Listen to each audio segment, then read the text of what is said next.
Alchémie. L'alchémie est une plante médicinale convenant particulièrement aux femmes puisqu'elle aide à lutter tant contre les règles douloureuses ou trop abondantes que contre les syndromes prémenstruels ou encore les affections vaginales comme les pertes blanches. Antidiarrhéique, cette plante vivace de la famille des rosacées peut également être utilisée en cas de diarrhée bénigne.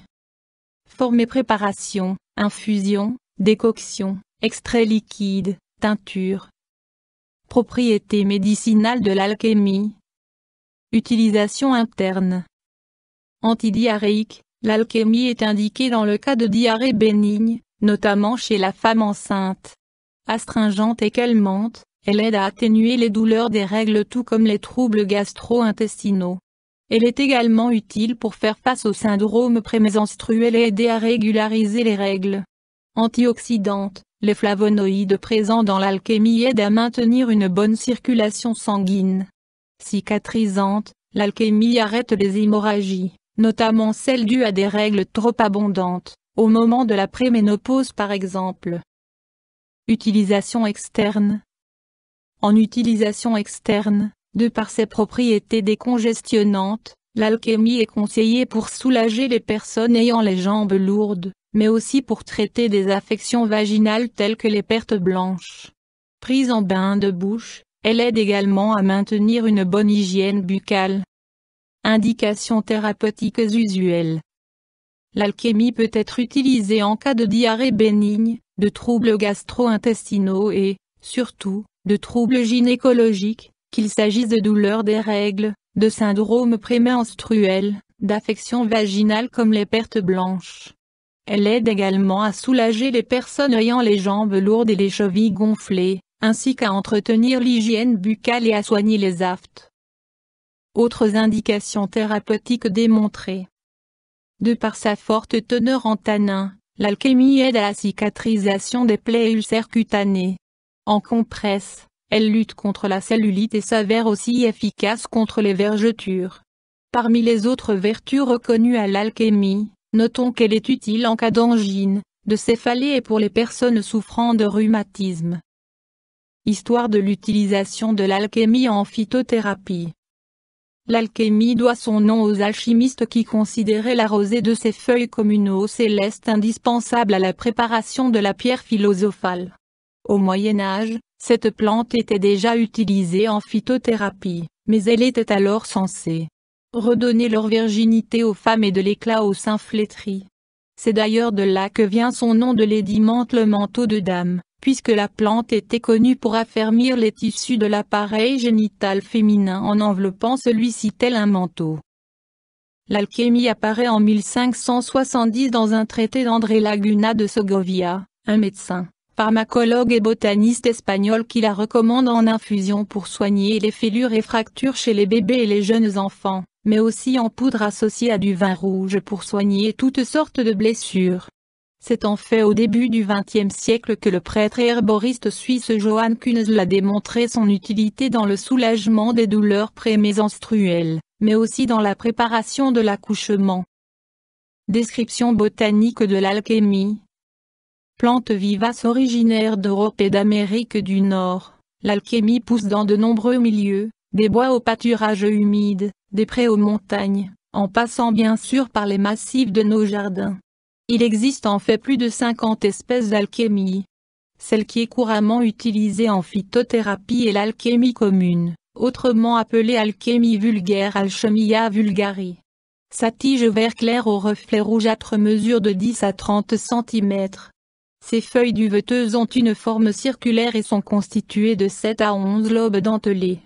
La floraison de l'alchémie se déroule entre mai et octobre, période au cours de laquelle la plante produit de petites fleurs d'une couleur jaune virant vers le vert.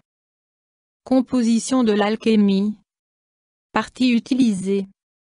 En phytothérapie, on utilise les feuilles de l'alchémie, mais sans leurs pétioles. Principe actif. L'alchémie contient des tanins galliques, qui aident à stopper les hémorragies, mais aussi des flavonoïdes, aux propriétés antioxydantes et anti-inflammatoires, de l'acide salicylique, des phytostérols, des saponines ainsi que des acides palmitiques et stéariques. Utilisation et posologie de l'alchémie. Dosage. En usage interne, l'alchémie est principalement consommée en infusion. De 2 à 4,5 g de feuilles séchées infusées dans 200 ml d'eau vont permettre de fabriquer une tisane dont on peut boire de 2 à 3 tasses par jour pour stopper une diarrhée bénigne ou soulager des règles douloureuses. En décoction, à raison de 2 à 4 tasses par jour de 7 g de feuilles séchées dans 200 ml d'eau, l'alchémie part aux troubles gynécologiques. En usage externe, l'alchémie peut être utilisée en bain de siège, en gargarisme ou simplement être mêlée à l'eau du bain, en cas de lourdeur dans les jambes par exemple. Dans ce cas, la posologie est de 50 g de parties aériennes séchées infusées dans 1 litre d'eau. Précaution d'emploi de l'alchémie. Du fait de son action proche de la progestérone, l'alchémie doit être utilisée avec beaucoup de précaution par toutes les personnes prenant un contraceptif oral. Contre-indication. L'alchémie est contre-indiquée aux personnes souffrant de gastrite ou d'ulcère gastro-duodénal. Effet indésirable. En raison de sa forte teneur en tanins, l'alchémie est susceptible de favoriser la constipation si elle est absorbée à forte dose ou durant une période prolongée. Interaction avec des plantes médicinales ou des compléments. Associée à certaines plantes, l'alchémie peut favoriser la perte de poids. Interaction avec des médicaments. Pas d'interaction connue. Avis du médecin. Les bienfaits de l'alchémie. L'alchémie est une plante typiquement destinée aux femmes puisqu'elle va aider à soulager des troubles tels que les affections gynécologiques ou les douleurs dues aux règles. Son action dite progestéronique, c'est-à-dire proche de la progestérone, donc hormonale, en fait un très bon remède contre les syndromes prémenstruels, mais aussi lors de la préménopause, en cas de règles abondantes ou de cycles irréguliers. Prise en infusion, l'alchémie peut tout autant soigner une diarrhée bénigne chez une femme enceinte. Ses propriétés scientifiquement reconnues en font l'une des plantes médicinales idéales pour les femmes. Avertissement. Il est important d'utiliser l'alchémie aux doses recommandées, sous peine de souffrir ensuite de constipation.